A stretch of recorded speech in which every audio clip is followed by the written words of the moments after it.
Hey everyone, it's Pete Genot from FatLossMethod.com, and today is part 4 of my unscripted video series on fast fat loss methods. And I finally said that without twisting my tongue. If you saw any of the other 3 videos prior to this, you know that I messed that phrase up. So I finally said it, fast fat loss methods. Now today I want to talk about the importance of setting goals and doing planning. And I'm not just talking about any goals, I'm talking about SMART goals. So what do I mean by SMART? Well, the very first letter stands for specific. If you have a specific goal, that's much better than having a general goal. For example, a general goal would be something like, I want to lose some weight. A specific goal is more like, I want to lose 10 pounds. That's a little bit more specific. You can see how it's a little bit better, makes it a little bit more tangible. What's the M stand for? Measurable. You can't improve what you don't measure. So you want to make something that's very specific and very measurable. Like, I'm going to lose a half a pound a week. You can measure that. Or I want to lose 8 inches off of my waist. That's something that you can use a tape measure to find your starting point. You can measure your progress every single week, and then at the end of the time frame, you'll know exactly how many inches you lost. Third is attainable. That means it should be something that's not too far out of your reach. It should be something that's sooner rather than later, so it's not like, oh, I want to lose 10 pounds 10 years from now. It's something that's, I want to lose 10 pounds in the next 10 months. So it's something that's more attainable. R stands for realistic. Realistic, as an example, would be, oh, I want to lose 100 pounds by next week. Obviously, that is a non-realistic goal. But if you want to say, I want to lose 10 pounds in 10 months, then that's only a pound a month. That's much more realistic. And you can see that if it's a more realistic goal, it's something that you're more likely to try to achieve. And lastly, we have timely or timed. So what that means is you want to assign a very specific time frame to it. So you can see that I've created a pattern, and here's an example of a goal. I will lose 20 pounds and get 6-pack abs by working out 4 days per week to burn 1/2 pound of fat over the next 10 months. So you can see that it's very specific, it's measurable. I'm giving goals that are certainly achievable and reachable, and that's something that I'm much more likely to try to accomplish and then stick to it, as opposed to just making excuses of, why I can't reach it or why I failed. So here's what I want you to do today. Number 1, I want you to take your starting measurements. So that means measuring your chest, your shoulders, your chest, your stomach at the belly button, your thighs, your calves, your wrists, your biceps. I want you to take all these different body measurements so that you have your starting point.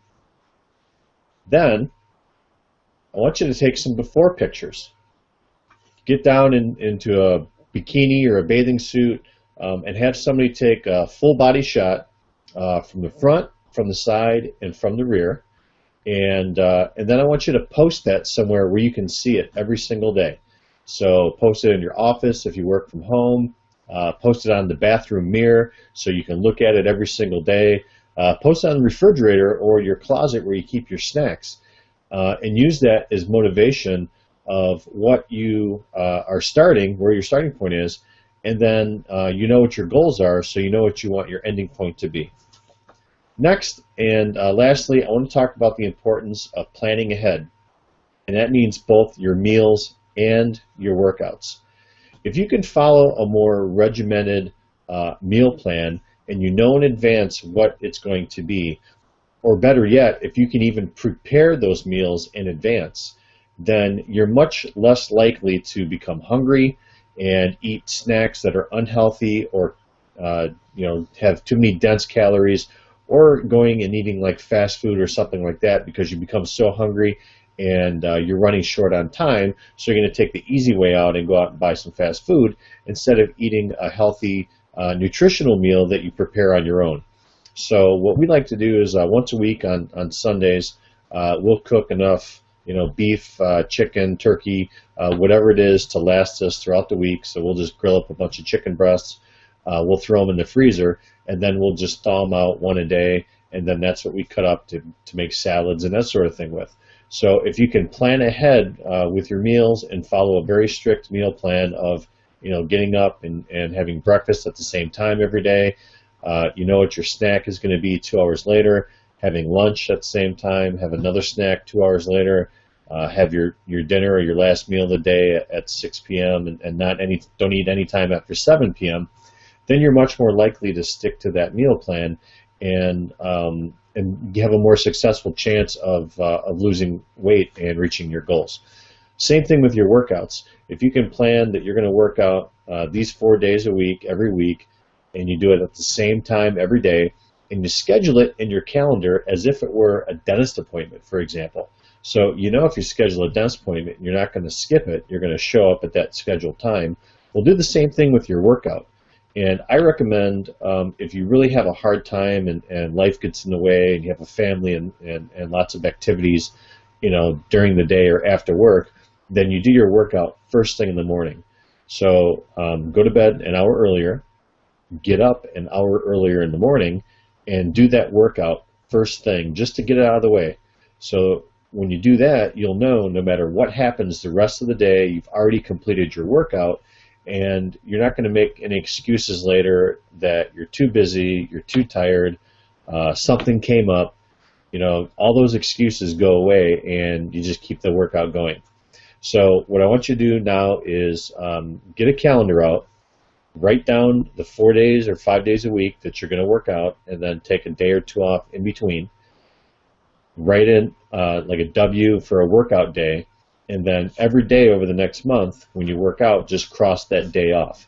And when you get to the end of the month, if you do that following a healthy nutrition plan by planning ahead, I think you'll be much happy with your success, and you really surprise yourself.